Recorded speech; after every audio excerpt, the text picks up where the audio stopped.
Magandang araw mga bata. Ako pala si Ginang Gonzaga, ang inyong guro sa Araling Panlipunan.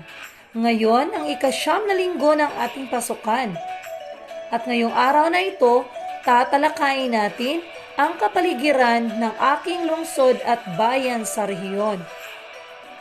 Sa araling ito, inaasahang ikaw ay makapagtutukoy ng ilang katangiang pisikal katulad ng klima, panahon, lokasyon at kabuuang kanyuhan ng kapaligiran ng sariling lungsod o bayan sa rehiyon gamit ang mapa.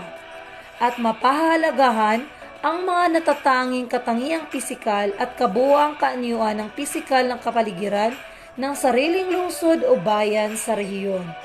At makabubuo ng sariling interpretasyon o paglalarawan ng kapaligiran ng kinabibilangang lungsod o bayan sa rehiyon. Narito ang mapa ng NCR o Pambansang Punong Rehiyon.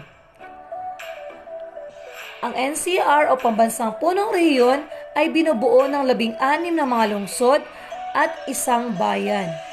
Ang mga lungsod na ito ay ang Caloocan, Valenzuela, Quezon City, Malabon, Navotas, Manila, San Juan, Marikina, Pasig, Makati, Pasay, Taguig, Parañaque, Las Piñas, Mandaluyong, at Muntinlupa. At ang nag-iisang bayan ng Pateros. Ang NCR o Pambansang Punong Rehiyon ay itinuturing ito na sentro ng pamahalaan, edukasyon, industriya, kalakalan, transportasyon at marami pang iba.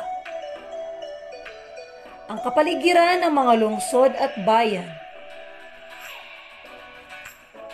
Ang Caloocan City ay matatagpuan sa hilaga ng NCR. Nahahati sa dalawa ang nasasakupan at ikatlo sa pinakamalaking lungsod sa rehiyon. Ang sunod naman ay ang Las Piñas. Ang Las Piñas ay nasa timog ng NCR at may mga gusaling industrial.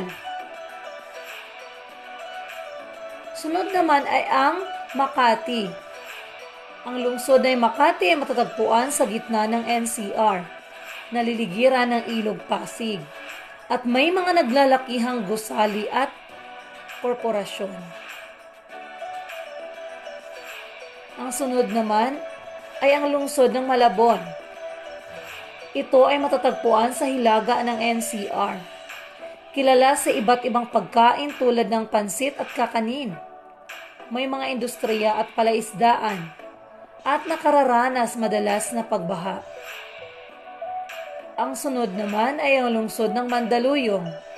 Ito ay matatagpuan sa sentro ng NCR.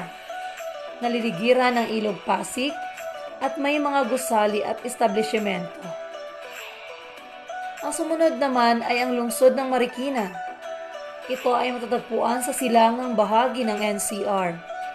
Ito ay isang lambak, kaya madalas itong bahain kapag may bagyo o matinding pag-ulan. Ang sunod naman ay ang lungsod ng Manila. Nasa kanlurang bahagi ito ng NCR. Nasa baybayin ng Look ng Maynila at maraming mga gusali at establishmento.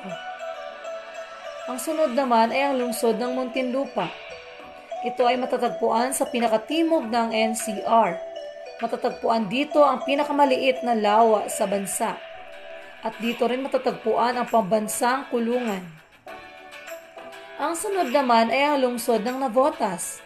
Ito ay matatagpuan sa hilagang kanluran ng NCR at may pangunahing punduhan at palaisdaan. Ang sunod naman ay ang lungsod ng Parañaque. Ito ay matatagpuan sa timog ng NCR, malapit sa Look ng Maynila at may mga naglalakihang gusali at establishmento. At isa ito sa 2 lungsod na kinatatayuan ng pambansang paliparan. Ang sunod naman ay lungsod ng Pasay. Ito ay matatagpuan sa timog kanluran ng NCR. May mga naglalakihang gusali at korporasyon.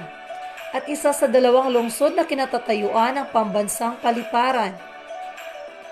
Ang sunod naman ay lungsod ng Pasig.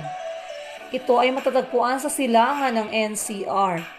May mga naglalakihang gusali at industriya. Ang sunod naman ay ang lungsod Quezon. Ito ay matatagpuan sa hilaga ng NCR. May pinakamalaking lungsod sa rehiyon. Maraming opisina ng gobyerno. Maraming mga gusali at establishmento. Ang sunod naman ay ang lungsod ng San Juan. Ito ay matatagpuan sa gitna ng NCR. Ito ang pinakamaliit na lungsod sa rehiyon at may mga naglalakihang gusali at korporasyon. Ang sunod naman ay ang lungsod ng Taguig. Ito ay matatagpuan sa timog ng NCR, malapit sa lawa ng Laguna. Pangingisda ang isa sa ikinabubuhay ng mga tao rito. At ang sunod ay ang lungsod ng Valenzuela. Ito ay matatagpuan sa hilaga ng NCR at maraming mga gusaling industriyan. At ang huli ay ang bayan ng Pateros. Matatagpuan ito sa gitna ng NCR at kilala ito sa industriya ng pagtitinda ng balot. Meron namang uri ng klima ang rehiyong NCR. Ito ang tag-init at ang tag-ulan. Mga bata, naiintindihan niyo ba ang ating aralin? Magaling! Ngayon, ihanda ang inyong module sa Araling Panlipunan at kumuha rin ng papel para magsagot. Hanggang sa susunod, maraming salamat!